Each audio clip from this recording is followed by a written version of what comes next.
కార్తీక పురాణం 30 రోజులు 30 కథలు అందరికీ అర్థమయ్యేలా చిన్న చిన్న స్టోరీస్లో చెప్తాను వినండి.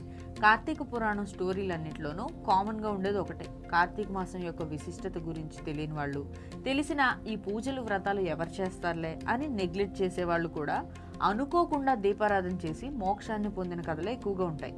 ఒక్కొక్క రోజు ఒక్కొక్క కథ ఉంటుంది. కార్తీక మాసం చేయలేని వాళ్ళు ఈ పురాణంలోని కథలు విన్నా ఫలితం ఉంటుంది. మరి స్టార్ట్ చేద్దామా? కార్తీక పురాణం ఫస్ట్ డే కదా. ఇది ఎలా మొదలైందంటే, సౌనకాది మునులంతా కలిసి సూత మహాముని దగ్గరికి వెళ్ళి, మాకు ఇప్పటి వరకు ఎన్నో పురాణాల గురించి ఇతిహాసాల గురించి చెప్పారు గురువర్య, ఈసారి మాకు కార్తీక పురాణం గురించి తెలుసుకోవాలని ఉందే అని అడుగుతారు. ఇప్పుడు మీరు అడిగినట్టుగానే ఒకప్పుడు నారదుడు బ్రహ్మదేవుడిని అడిగితే బ్రహ్మదేవుడు ఎలా చెప్పాడో నేను మీకు అలాగే చెప్తాను వినండి అన్నాడు.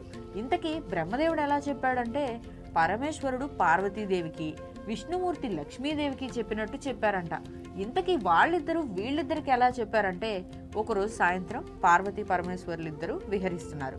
మన భాషలో చెప్పాలంటే, సరదాగా ఏదో పార్క్ వెళ్ళినప్పుడు ఒక భార్యాభర్త ఎలా అయితే మాట్లాడుకుంటారో అలానే పార్వతీ పరమేశ్వరులిద్దరూ మాట్లాడుకుంటూ పార్వతీదేవి శివుణ్ణి అడుగుతారు, స్వామి, మానవులు ఏం చేస్తే వాళ్ళు భూమి మీద ఉన్నంతకాలం ఆ తర్వాతి కాలాల్లో సుఖ సంతోషాలతో ఉంటారు అని.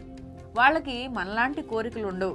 అదే మనకైతే కారు ఎప్పుడు కొనుక్కుంటాం, ఇల్లు ఎప్పుడు కొనుక్కుంటాం అని మాట్లాడుకుంటూ ఉంటారు మామూలుగా అయితే భార్యాభర్తలు. మరి పార్వతీదేవి మనందరికీ అమ్మ, మనందరి సంతోషం కోరుకుంటుంది కనుక మానవులందరూ సుఖ సంతోషాలతో ఉండాలంటే ఏం చేయాలి అని అడుగుతుంది. అప్పుడు శివుడు, నువ్వు ప్రతిసారి ఇలాంటివి ఏదో ఒకటి అడుగుతుంటావు పార్వతి, నీకు నేను చెప్పలేను కానీ ఒకసారి అటు చూడు అని వశిష్ఠుడు జనక మహారాజుకి చెప్తున్నాడు. వినుదేవి అని మిథిలా నగరం వైపు చూపిస్తాడు. ఇక్కడ మళ్ళీ ట్విస్ట్, ఆయన కూడా చెప్పడు. కార్తీక మాసానికి ఎంత ఎలివేషనో. అక్కడ వశిష్ఠ మహర్షి జనక మహారాజు దగ్గరికి వెళ్ళి, జనక మహారాజా, నేను ఒక యజ్ఞం చేయాలనుకుంటున్నాను, దానికి నీ హెల్ప్ కావాలని అడుగుతాడు. అప్పట్లో మునులు ఋషులు ఎలాంటి యజ్ఞ యాగాదులు చేసినప్పుడు స్పాన్సర్ చేసేది రాజులే.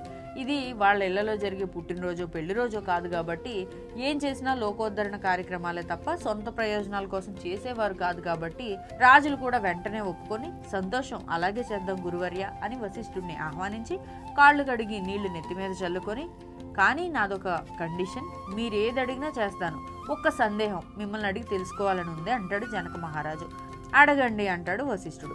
అప్పుడు కార్తీక మాసం మహత్యం గురించి తెలుసుకోవాలని ఉంది గురువర్య అని అడుగుతాడు.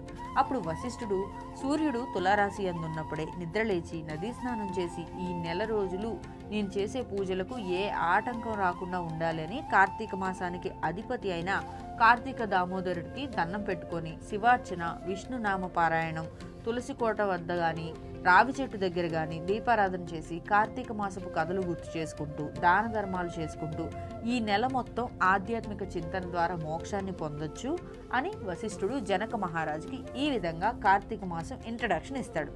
మనందరికీ అర్థమయ్యే భాషలో చెప్పాలంటే, ప్రకృతిని, మనిషిని, భగవంతుణ్ణి, బ్రాహ్మణుణ్ణి, పంచభూతాల్ని, పితృదేవతల్ని సంతృప్తిపరుస్తూ అన్నిటితో కలిసి ఒక్క నెల బతకండి.